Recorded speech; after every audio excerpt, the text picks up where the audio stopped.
नमस्ते, मैं मीना चौधरी, प्रवक्ता सिविल अभियांत्रिकी GWP से भरतपुर से। आज के इस लेक्चर में हम जिस सब्जेक्ट के बारे में बात करेंगे वो है इरिगेशन इंजीनियरिंग। इरिगेशन इंजीनियरिंग में हम वाटर लॉग्ड सॉइल्स के बारे में आज पढ़ेंगे। हम देखेंगे कि वाटर लॉगिंग किस वजह से होती है। देन अपन देखेंगे कि कौन कौन से फैक्टर्स हैं जो वाटर लॉगिंग को अफेक्ट करते हैं। साथ ही साथ हम देखेंगे different types of water logging. उसके बाद अपन देखेंगे कि वाटर लॉगिंग की वजह से क्या क्या इल इफेक्ट्स होते हैं, उनके बारे में हम डिस्कस करेंगे। और लास्ट में अपन देखेंगे कि वाटर लॉग्ड सॉइल्स का मैनेजमेंट किस तरह से किया जाता है। तो आइए अपन देखते हैं, स्टार्ट करते हैं आज के इस टॉपिक को। वाटर लॉगिंग, हम देखते हैं वाटर लॉग्ड सॉइल्स क्या होती है। सॉइल्स जो कि वाटर से फुली सैचुरेटेड होती है, यानी कि ऐसे सॉइल्स जिनमें जो एयर वॉइड्स होते हैं, जो एयर होती है वो फुल्ली रिप्लेस कर दी जाती है वाटर से, और वो फॉर ए लॉन्ग टाइम अगर वाटर सॉइल में रहता है तो जिसकी वजह से एयर का कट ऑफ हो जाता है और वाटर लॉगिंग की प्रॉब्लम स्टार्ट हो जाती है। अगर अपन देखें कि वाटर लॉग्ड सॉइल्स में एयर के कट ऑफ होने की वजह से जो ऑक्सीडेशन का प्रोसेस होता है वो स्लो डाउन हो जाता है, और इस वजह से ऑर्गेनिक मैटर का ऑक्सीडेशन नहीं हो पाता और वो अकोमुलेट होता जाता है, जिसकी वजह से अगर अपन बात करें सबमर्ज्ड सॉइल्स में एयर के कट ऑफ की वजह से जो नाइट्रोजन होता है उसका मिनरलाइजेशन नहीं हो पाता है। अगर अपन बात करें सबमर्ज्ड सॉइल में टॉप लेयर जहाँ पे एयर अवेलेबल होती है, फ्यू अमाउंट ऑफ एयर होता है, तो उसकी वजह से वहाँ पे एरियोबिक कंडीशंस होती हैं और नाइट्रोजन का मिनरलाइजेशन हो जाता है, और अमोनिया जो होता है हमारा वो कन्वर्ट हो जाता है नाइट्राइट में, देन वो नाइट्रेट में कन्वर्ट हो जाता है, यानी कि NH4 कन्वर्ट हो जाता है फाइनली NO3 में, यानी कि उसका ऑक्सीडेशन हो जाता है एरियोबिक कंडीशन में। लेकिन जो एनएरियोबिक लेयर होती है, यानी कि सबमर्ज्ड सॉइल में जो रूट जोन होती है वहाँ पे एयर की सप्लाई बिल्कुल कट ऑफ हो जाती है और उसकी वजह से ऑक्सीडेशन नहीं हो पाता है, और अमोनिया और नाइट्रोजन का मिनरलाइजेशन स्टॉप हो जाता है, जिसकी वजह से NH4 यानी कि अमोनिया अक्यूमुलेट होता जाता है। अब अगर अपन बात करें कि फाइनल स्टेज में क्या होता है कि कुछ टाइम बाद जो हमारी टॉप लेयर में एरोबिक कंडीशन में नाइट्रेट्स बने थे वो डिफ्यूज़ हो जाते हैं, और डिफ्यूज़ होके रिड्यूस्ड जोन में जाके चले जाते हैं, और वहाँ पे जो अमोनिया ऑलरेडी प्रेजेंट है जिसका मिनरलाइजेशन नहीं हो पाया है, उनका वॉलेटाइजेशन स्टार्ट हो जाता है, और इसकी वजह से नाइट्रेट भी कन्वर्ट हो जाता है नाइट्रोजन में डिफ्यूज़ होके। और फाइनली अगर अपन देखें कि सबमर्ज्ड सॉइल्स में न्यूट्रिएंट्स होते हैं वो अवेलेबिलिटी बहुत कम हो जाती है, यानी कि नाइट्रोजन अप्रॉक्सीमेट डिप्लीट हो जाता है। उसके कई रीजंस होते हैं, डीनाइट्रिफिकेशन होने की वजह से, अमोनिया होता है उसकी वॉलेटाइजेशन की वजह से, और अमोनियम आयंस का क्ले मिनरल्स के द्वारा फिक्सेशन कर लिया जाता है, और जो हमारा कुछ अमाउंट में नाइट्रेट और अमोनिया प्रेजेंट होते हैं वो या तो रन ऑफ में चले जाते हैं या फिर लीचिंग होके अंडरग्राउंड में चले जाते हैं। तो इस तरह से सबमर्ज्ड सॉइल्स में या वाटर लॉग्ड सॉइल्स में न्यूट्रिएंट्स की बहुत ज़्यादा कमी हो जाती है, नाइट्रोजन की अवेलेबिलिटी बिल्कुल डिप्लीट हो जाती है। अगर अब हम देखते हैं कि फील्ड में different types of water logging होती है। अगर अपन बात करें, सबसे पहले जो रिवर बॉडीज़ होती हैं या वाटर बॉडीज़ होती हैं उनके अराउंड कई बार एक्सेसिव रेनफॉल की वजह से फ्लड की कंडीशंस हो जाती हैं, और फ्लड के कारण एक्सेस वाटर होता है वो आसपास के एरियाज़ में जाके एक्यूमुलेट हो जाता है, जिसकी वजह से वहाँ पे वाटर लॉगिंग की प्रॉब्लम क्रिएट हो जाती है। इसी तरह ओशियन फ्लड की वजह से हो सकते हैं। कई जगह क्या होता है, सीजनल वाटर लॉगिंग होती है। फॉर एग्जांपल अगर कहीं जगह बहुत ज़्यादा रेनफॉल हो गया तो उसकी वजह से, रन ऑफ की वजह से कई सारे डिप्रेशंस होते हैं या लो लैंड्स होती है जो रन ऑफ की वजह से वाटर आके उनमें एक्यूमुलेट हो जाता है और वो लॉन्ग टाइम के लिए रहता है। तो ये सीजनली होता है, ये पेरेनियल नहीं होता है, मतलब ये रेनी सीजन में ही रहती है ऐसी समस्या मोस्टली। फिर अगर अपन बात करें पेरेनियल वाटर लॉगिंग, ऐसी वाटर लॉगिंग या ऐसी जगह पे जहाँ पे through out the year water accumulate रहता है, यानी कि जहाँ पे sufficient amount of water generally available रहता है। फॉर एग्ज़ाम्पल डीप स्वैम्स या डिप्रेशंस होते हैं जिनमें रेन वाटर कलेक्ट रहता है। आसपास अगर कैनाल्स है तो उनमें सीपेज की वजह से through out the year water losses होता रहता है और वो वाटर सीपेज के थ्रू आके डिप्रेशंस में या लो लैंड्स में आके अक्यूमुलेट होता रहता है। तो ये जो सिस्टम चलता रहता है accumulation of water through out the year रहता है, इसीलिए हम इसको बोल सकते हैं पेरिडियल वाटर लॉगिंग। इसी तरह वाटर लॉगिंग होती है सब सॉइल वाटर लॉगिंग में डिफाइन कर सकते हैं। इसको हम इस तरह से एक्सप्लेन कर सकते हैं कि रेनी सीजन में जो ग्राउंड वाटर टेबल होता है वो राइज हो जाता है ड्यू टू रेन वाटर, और रेज इन ग्राउंड वाटर की वजह से जो रूट जोन होती है उसकी सॉइल्स फुल्ली सबमर्ज्ड हो जाती है, यानी कि वहाँ पे एयर का कट ऑफ हो जाता है जिसकी वजह से वाटर लॉगिंग की समस्या क्रिएट हो जाती है। नेक्स्ट अपन देखते हैं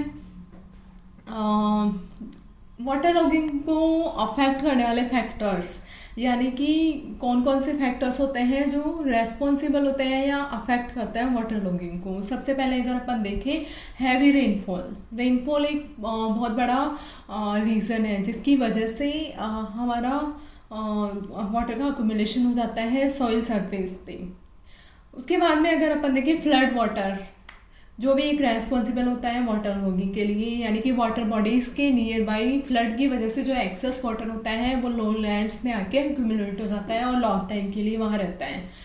लास्ट अपन बात कर सकते हैं सीपेज के लॉसेज होते हैं। फॉर एग्जांपल अगर अपना इरिगेशन सिस्टम है, कैनाल्स के थ्रू वाटर जा रहा है, वहाँ पे अगर कैनाल्स की लाइनिंग नहीं हो रखी तो कैनाल वाटर हो वो सीपेज के थ्रू लॉस होता रहेगा और हाई लेवल जो कैनाल्स होता है उनका level as compared to surrounding ground high होता है, तो हाई टू लो वाटर का फ्लो होता है सीपेज के थ्रू, या फिर जो लो लाइंग लैंड्स होती है उनमें जाके ये एक्यूमुलेट हो जाता है। तो कैनाल से सीपेज भी एक बहुत बड़ा रीज़न है वाटर लॉगिंग के लिए। नेक्स्ट एक्सेसिव इरिगेशन, यानी कि कई बार हम अनकंट्रोल्ड इरिगेशन कर देते हैं, बहुत ज़्यादा एक्सेस में इरिगेट कर देते हैं, तो वहाँ पे वाटर अक्यूमुलेट रहता है काफ़ी टाइम तक, लॉन्ग टाइम के लिए, जो कि वाटर लॉगिंग की समस्या क्रिएट कर देता है।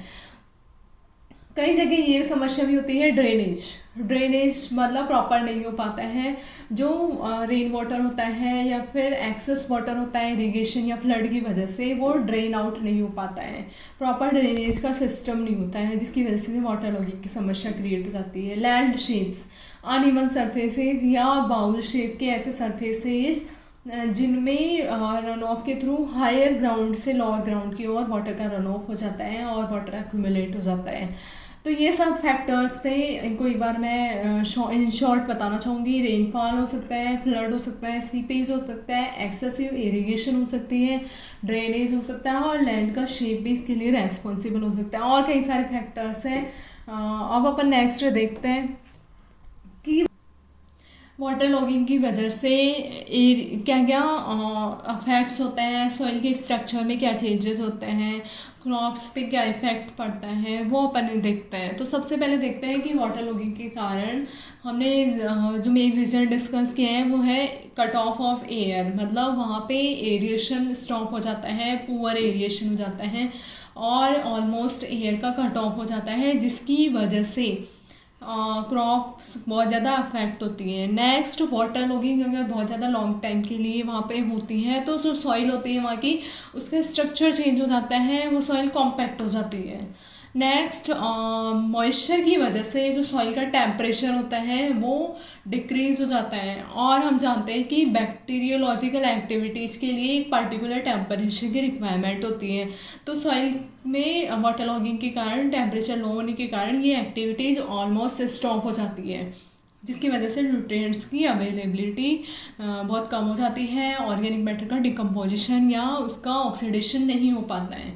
नेक्स्ट अगर अपन देखें तो कई बार क्या होता है, हार्मफुल सॉल्ट्स अक्यूमुलेट हो जाता है ग्राउंड वाटर में बहुत ज़्यादा सॉल्ट्स प्रेजेंट होता है, और रेन वाटर के कारण जो ग्राउंड वाटर टेबल है वो रेज हो जाता है और वो सॉल्ट्स रूट जोन में आके एक्यूमुलेट हो जाती हैं। तो ये सॉल्ट्स बहुत ज़्यादा हार्मफुल होता है क्रॉप्स के लिए।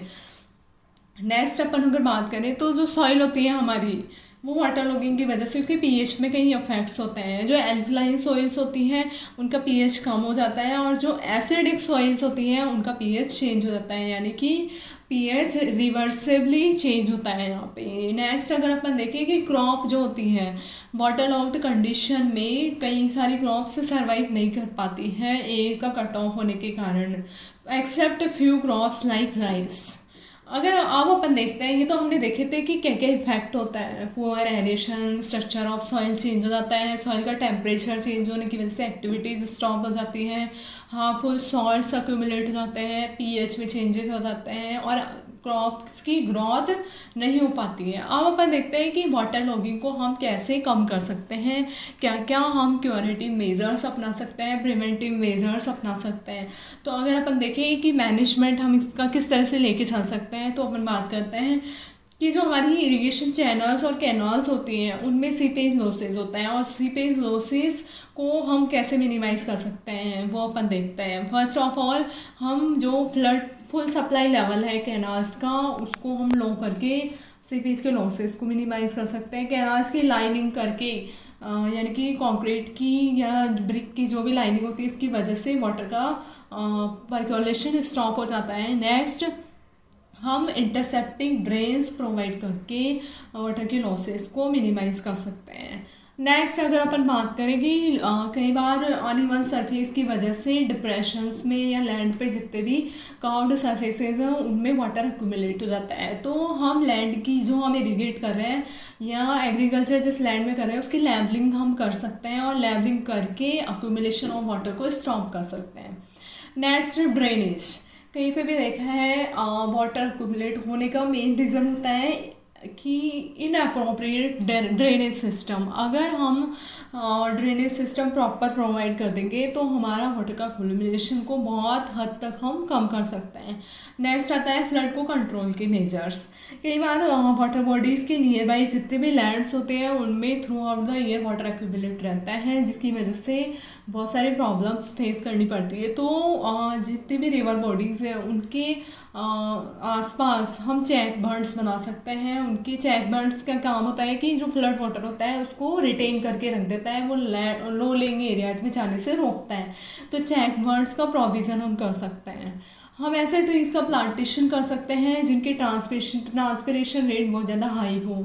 हम ऐसे क्रॉप्स और क्रॉप्स के पैटर्न को अडॉप्ट कर सकते हैं जिसमें वाटर का अक्यूमुलेशन कम से कम हो, वाटर का प्रॉपर यूटिलाइजेशन हो जाए और ट्रांसपिरेशन प्रॉपर हो। दोस्तों आज के इस लेक्चर में हमने वाटर लॉगिंग के बारे में डिटेल में देखा है। हम वाटर लॉगिंग का कुछ पार्ट जो सैलाइन सॉइल्स होती है उनका कैसे रिक्लेमेशन किया जाता है उसके बारे में अपन नेक्स्ट टॉपिक में देखेंगे। तब तक के लिए थैंक यू।